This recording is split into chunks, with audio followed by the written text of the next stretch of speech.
Assalamualaikum warahmatullahi wabarakatuh. Perkenalkan, nama saya Santika Winarti dengan NIM E0061231004. Di sini saya akan menjelaskan materi tentang etika dan privasi dalam teknologi.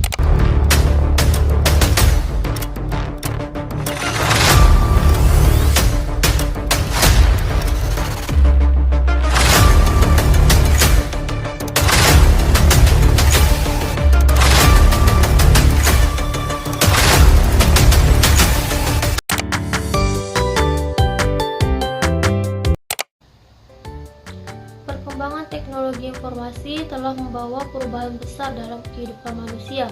Teknologi seperti internet, media sosial, big data, serta kecerdasan buatan atau AI telah membantu kita dalam berbagai bidang dari pendidikan, ekonomi, hingga pelayanan publik.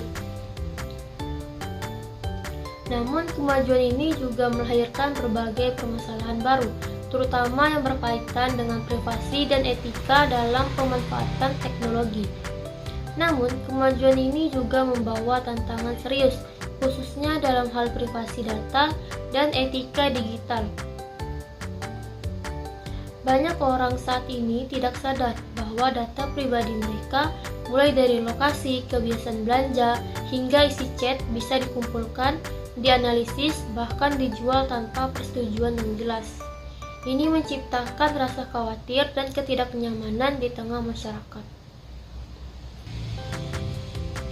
Teknologi menjadi pisau bermata dua.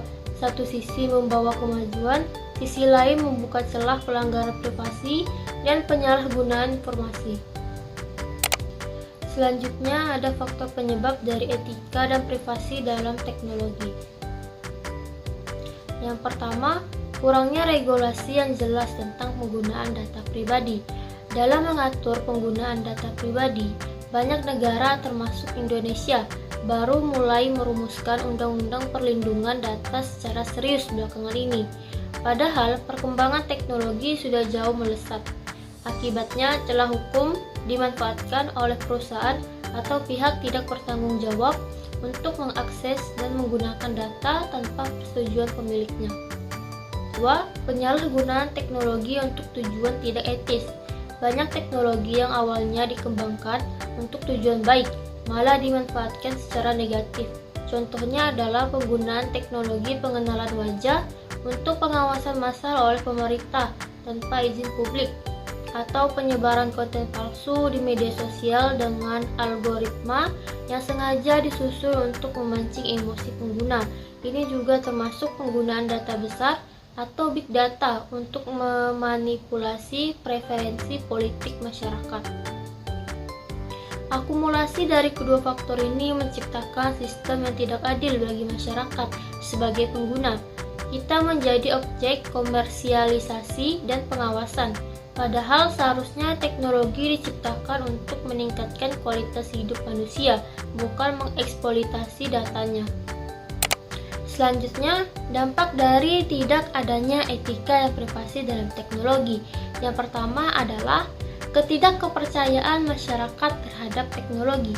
Jika seseorang merasa bahwa datanya tidak aman atau dimanfaatkan tanpa izin, ia akan mulai menarik diri dari pemakaian teknologi.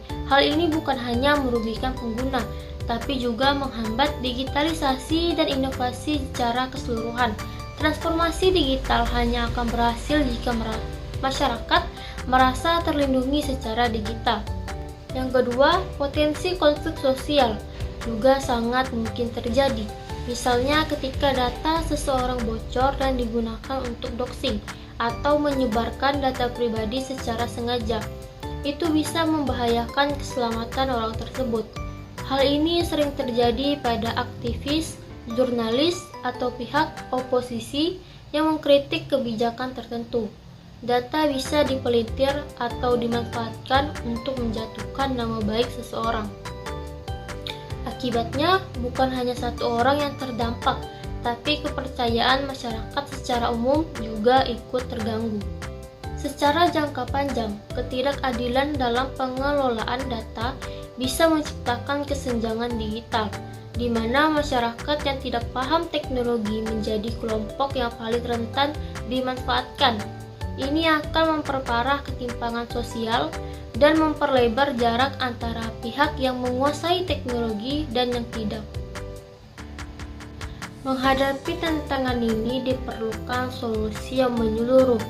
Pertama dan yang paling mendasar adalah membangun regulasi yang melindungi privasi individu. Regulasi seperti Undang-Undang Perlindungan Data Pribadi di Indonesia adalah langkah awal, namun implementasinya harus tegas dan dikawal ketat. Pemerintah perlu menjamin bahwa semua pihak yang mengelola data wajib memberikan transparansi dan meminta persetujuan pengguna sebelum menggunakan data pribadi mereka. Sanksi tegas harus diberikan kepada pelanggar. Yang kedua, dibutuhkan edukasi digital bagi masyarakat. Tidak semua orang paham bahwa data pribadi mereka berharga. Banyak yang dengan mudah membagikan foto KTP, nomor rekening, atau lokasi tanpa berpikir panjang. Masyarakat perlu diajari cara mengenali situs palsu, pentingnya membuat kata sandi yang kuat, menggunakan verifikasi 2 langkah, dan tidak mudah membagikan informasi sensitif. Selain itu, lembaga pendidikan juga perlu memasukkan literasi digital dan etika teknologi sebagai bagian dari kurikulum. Hal ini penting agar generasi muda tidak hanya cakap menggunakan teknologi, tetapi juga sadar akan dampaknya. Etika digital harus dibentuk sejak dini, agar ketika mereka menjadi pengguna atau bahkan pembuat teknologi, mereka tetap menjunjung tinggi hak-hak privasi dan moralitas. Terakhir, kolaborasi antara pemerintah, sektor swasta, dan masyarakat sipil sangat penting. Teknologi adalah tanggung jawab bersama. Dengan bekerja sama, kita bisa menciptakan ekosistem digital yang aman, transparan, dan beretika. Terakhir, kesimpulan. Perkembangan teknologi yang pesat membawa dampak besar dalam kehidupan manusia, termasuk dalam hal pengelolaan data pribadi. Di satu sisi, teknologi memberikan kemudahan dan efisiensi, namun di sisi lain menimbulkan tantangan serius terhadap etika dan privasi. Kurangnya regulasi yang jelas dan penyalahgunaan teknologi untuk kepentingan tertentu menjadi penyebab utama munculnya berbagai persoalan seperti ketidakpercayaan masyarakat dan potensi konflik sosial. Oleh karena itu, dibutuhkan regulasi yang kuat untuk melindungi hak-hak individu dalam ruang digital serta edukasi yang menyeluruh agar masyarakat lebih sadar dan bijak dalam menggunakan teknologi. Etika dan privasi harus dijadikan landasan dalam setiap inovasi teknologi agar kemajuan yang kita capai tetap manusiawi dan berpihak pada keadilan.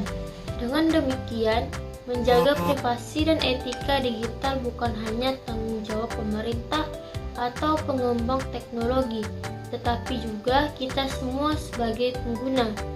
Karena di era digital ini, setiap klik dan data yang kita bagikan bisa berdampak besar jika tidak digunakan secara bijak. Sekian yang dapat saya sampaikan. Terima kasih atas perhatiannya.